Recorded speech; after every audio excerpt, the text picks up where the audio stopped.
সবাইকে স্বাগত জানাচ্ছি সিলেট inews.com থেকে। এই মুহূর্তের আরেকটি ভিডিও চিত্রে সঙ্গে রয়েছে আমি লিমন তালুকদার। দর্শক, এই মুহূর্তে এমন একজন ব্যক্তির সঙ্গে আমরা কথা বলবো। আপনারা জানেন, মাস পরে শুরু হচ্ছে জকিগঞ্জ উপজেলায় নির্বাচন। সেই নির্বাচনকে কেন্দ্র করে অনেকেই পদপ্রার্থীরা দৌড়ঝাঁপ শুরু করছেন। প্রার্থী যারা হতে যাচ্ছেন তারা দৌড়ঝাঁপ শুরু করেছেন এবং ভোটারদের দ্বারপ্রান্তে যাওয়ার প্রস্তুতি নিচ্ছেন। সেই শুভাকাঙ্ক্ষী এবং এই মুহূর্তে নতুন একজন মুখ জকিগঞ্জ উপজেলা পরিষদ প্রাঙ্গণে নির্বাচনের জন্য প্রস্তুত নিয়েছেন। সেটি হচ্ছেন ডক্টর মোহাম্মদ আব্দুস শুক্কুর, যিনি রয়েছেন নতুন মুখ। তিনি নির্বাচন করতে যাচ্ছেন। আসলে মূলত নির্বাচনে তিনি কেন আসলেন, নির্বাচনে আসার মূল কারণটা কি, বা নির্বাচনে জয়লাভ করলে কি করবেন এবং কি ওনার মধ্যে স্পর্ধা রয়েছে, এবং পাশাপাশি যে বড় কথাটি হচ্ছে, এবং আব্দুস শুক্কুর হচ্ছেন মানুষের অসহায় মানুষদের পাশে দাঁড়ানোর একজন ব্যক্তি তিনি। এবং এই মুহূর্তে আজকে যার বাড়িতে আমরা অবস্থান নিয়েছি এবং আমরা এসে যাকে পেয়েছি তিনি হচ্ছেন উসমান, যিনি শামীম উসমান, যিনি ওনার যে কিডন্যাপ হয়েছে এবং এতপর পুলিশের তৎপরতার মাধ্যম দিয়ে উদ্ধার হয়েছে, ওনাকে আসলে দেখতে আসছেন, ওনাকে সান্ত্বনা দিচ্ছেন এবং পরিবারের পাশে তিনি দাঁড়িয়েছেন। কারণ সন্তান হারানোর যে বিপদে পড়লে মা, ছেলে, সহধর্মিণী সহ আত্মীয় স্বজন, ছেলে মেয়ে অনেকেই কান্নার আহাজারি সৃষ্টি হয়। সেই কথা শুনেই তিনি হয়তো প্রথমার্ধে হয়তো উনি বাহিরে ছিলেন, বিদায় এক্ষুনি আসছেন, এসে দেখছেন। এবং যিনি শামীম ওসমান, উনি আসলে কিডন্যাপ হচ্ছে, ওনাকে দেখলেন এসে। যাক, সর্বশেষ আমি আসলে শামীম ওসমান সহ এবং ডক্টর মোহাম্মদ আব্দুস শুক্কুর, যিনি আছেন, ওনার সঙ্গে আমি একটু কথা বলবো। তিনি আসলে নির্বাচনে আসার মূল কারণ কি এবং কি বলবেন। ডক্টর শামীম ওসমান, ডক্টর মোহাম্মদ আব্দুস শুক্কুর ভাই, আপনার সঙ্গে আসলে কথা বলতে চাই। জি, আসলে আমরা যতটুকু জানতে পেরেছি যে তথ্য ফেসবুকের মাধ্যম দিয়ে, প্রচার প্রচারণার মাধ্যম দিয়ে, এবং আপনার যারা শুভাকাঙ্ক্ষী বা জকিগঞ্জবাসী রয়েছে অনেকেই এই বিষয়টি পোস্ট করেছেন যে আপনি আসছেন উপজেলা নির্বাচন। সেই নির্বাচন আসা আসলে মূল কারণটা কি? আসলে আজকে তো আমার সাথে আপনার পরিচয়, এটা ফার্স্ট স্পিকিং। আমি মূলত আসলে পলিটিক্সে খুব বেশি এক্সপিরিয়েন্স না। আমি নরসিংদী, আমার চেম্বার আছে, বিজনেস আছে, পোলট্রি বিজনেসে জড়িত আছি। আমি একটা বাংলাদেশের আপডেট জেলাতে থাকি, প্রায় 14 বছর ওখানে আমি সার্ভিস বিজনেস করতেছি। বাড়িতে আমার আসা যাওয়া হয়, যে কোনোভাবে আমি পলিটিক্সে ঢুকছি। কিন্তু আমি যখন নরসিংদীর যে তাদের গ্রাম বাংলার উন্নয়ন আর আমার এলাকার উন্নয়নটা অনেক ডিফারেন্স থাকে। যদিও ওরা দেশের নাগরিক, ওদের জন্য যে এমপি সাহেবের বাজেট হয়, আমার জগন্নাথ এমপি সাহেবের একই বাজেট হয়, কিন্তু ওদের বাজেটে তাদের কাঁচা রাস্তা পাকা হয়, আমাদের বাজেটে কিন্তু আমাদের কাঁচা রাস্তা পাকা হয় না। আবার মানুষ তার ভালোবাসার ব্যাপারেও পার্থক্য করে ফেলে, যে কোনো একটা ছেলেকে বাবা বেশি ভালোবাসে, কোনো একটা ছেলেকে কম ভালোবাসে। এই ক্ষেত্রেও জকিগঞ্জে যারা রাজনীতিবিদ আছেন, ওনারা দেখা যাচ্ছে যে আমরা খোলাছড়া, বীরশ্রী, কাজল শাহ, বারোহাল, এটা একটা ডিমোটিভেটেড এরিয়া, যেখানে প্রোগ্রেস শব্দটা আমাদের এখানে খুব সুন্দর শোভা পায় না।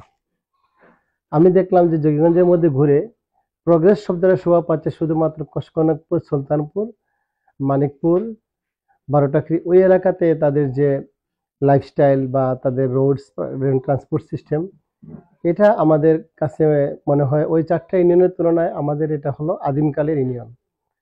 এই একটা বৈষম্যমূলক ডিস্ট্রিবিউশন, এটা আসলে একজন মানুষের পক্ষে করা সম্ভব যখন উনি একটা সরকারের চেয়ারে বসতে পারবেন।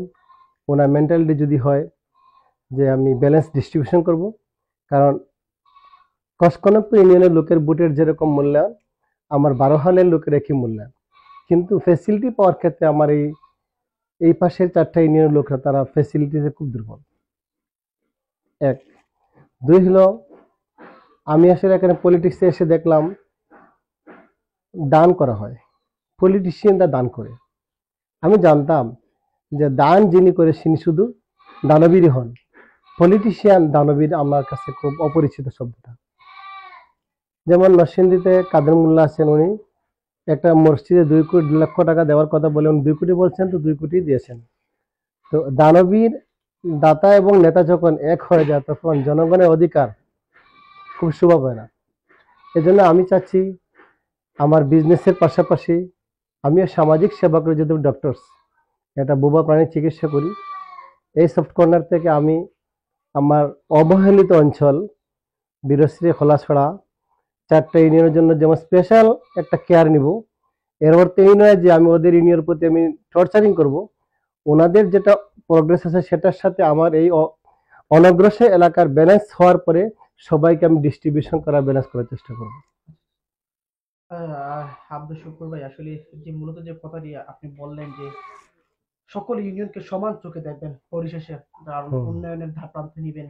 আমরা আপনার কাছ থেকে এটুকু আশা করতে চাই, প্রথমে যদি আপনি নির্বাচন করে যদি আপনি আগামীতে জয়লাভ করে চেয়ারম্যান পদপ্রার্থী অর্থাৎ চেয়ারম্যান চেয়ারে আপনি বসতে পারেন, উন্নয়নের ক্ষেত্রে আপনি কতটুকু সমর্থন দিবেন? আসলে আমাদের রাজনৈতিক কালচার হলো নির্বাচন একটা প্রার্থীর পাস হওয়ার পরে 5 বছর মেয়াদ থাকেন। জি। ওনার সমস্ত 5 বছরের মধ্যে শুধুমাত্র প্রহসন এবং বুলেটিন এবং ওয়াদা করার নির্বাচন চলে। উনি লাস্ট 5 ইয়ার্সের লাস্ট 6 মান্থে উনি কার্যক্রম শুরু করেন উন্নয়নের, এই রাস্তা ওই রাস্তা এই প্রজেক্ট ওই প্রজেক্ট, কিন্তু 4.5 বছর পর্যন্ত কিন্তু জনগণের পাশে যাওয়ার সংখ্যাটা কম। এই ক্ষেত্রে আমি কোনো অ্যাডভান্স ওয়াদা দিতে চাই না। আমি আসলে ওই চেয়ারে বসলে বুঝতে পারবো এখানে লেকেন্স কি, ডিফর্মিটিস কি এবং একটা ডিস্টার্ব কি আছে। ওটা অবজারভেশন করার পরে আমি যদি ভালো কাজ করতে পারি, ডে টু নাইট ডিফারেন্স হবে। আর আমি আশা করি আমার এখানে আমার এমন কোনো সরকার মানে সম্পদ না যেটাকে আমার সেফটি করার জন্য পলিটিক্স করতে হবে। আমি একজন সাধারণ মানুষ, সাধারণ জনগণের সাথে থাকি। আমার সেফটি জনগণ, আর জনগণ যতক্ষণ সেফটি আমি ততক্ষণই সেফটি। আর জনগণের অধিকার রক্ষা করার জন্য আমি এই কাজ করব। আর ওই চেয়ারে বসার পরে আমি বলতে পারবো আমি কি করতে পারবো। এর আগে হয়তো আমি অনেক কথা বলবো, তখন না করতে পারলে মানুষ আমাকে মুনাফিক বলবে। তো আমি সেই দিকে যাচ্ছি না। তবে আমি এটা এক্সপিরিয়েন্স কাজে লাগাতে চাই ফরেন ডিস্ট্রিক্ট অ্যান্ড সিলেটের প্রান্তিক অঞ্চলের বর্ডার ঘেঁষা একটা জয়গঞ্জ উপজেলার ইউনিফর্ম ডিস্ট্রিবিউশন করার জন্য।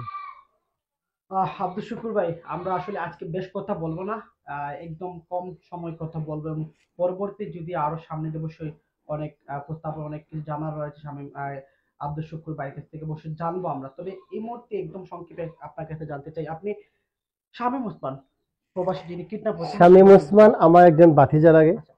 উনি আসলে অনেক ফ্যামিলিয়ার লোক, পরিচিত লোক। তার বিভিন্ন ভিডিওতে 1.6 মিলিয়ন বিভিন্ন, আসলে এটা হওয়ার কারণ হচ্ছে 2টা পয়েন্ট। একটা হচ্ছে ক্রাইম পয়েন্ট, 2টা হচ্ছে গিয়া সেফটি পয়েন্ট। এখন প্রথম কথা হচ্ছে বাংলাদেশ সরকারকে, বাংলাদেশ পুলিশকে আমি ধন্যবাদ দিই যে উনি আমার ভাতিজাকে আমার ভাইয়ের কোলে ফিরিয়ে দিয়েছেন, সন্তানের কোলে ফিরিয়ে দিয়েছেন। এটা আমি তাদের কংগ্রেচুলেশন। পাশাপাশি আমাদের নিশ্চিত নিরাপত্তা থাকা সত্ত্বেও আমাদের একজন বিপদগ্রস্ত হচ্ছে, এবং যে ডিভাইস দিয়ে তার গায়ে আঘাত করা হলো, ইলেকট্রিক লেজার থেরাপি শর্ট যেটা, ওই ডিভাইসটা কোন কুচক্রী মহল বিক্রি করে এবং বিক্রি করার সাথে কারা জড়িত। আমি যেরকম শামীম ওসমানকে মায়ের কোলে ফিরত দিতে তারা সুনাম অর্জন করেছেন, আমি আশা করব এই নোংরা ডিভাইসটা বিক্রি করে যারা তাদেরকে ধরে আমাদের বাংলাদেশ পুলিশ আবার সুনাম অর্জন করে উজ্জ্বল নক্ষত্র এবং উজ্জ্বল ভবিষ্যৎ এবং উজ্জ্বল সাক্ষী হয়ে থাকবেন, সে আশা জ্ঞাপন করি।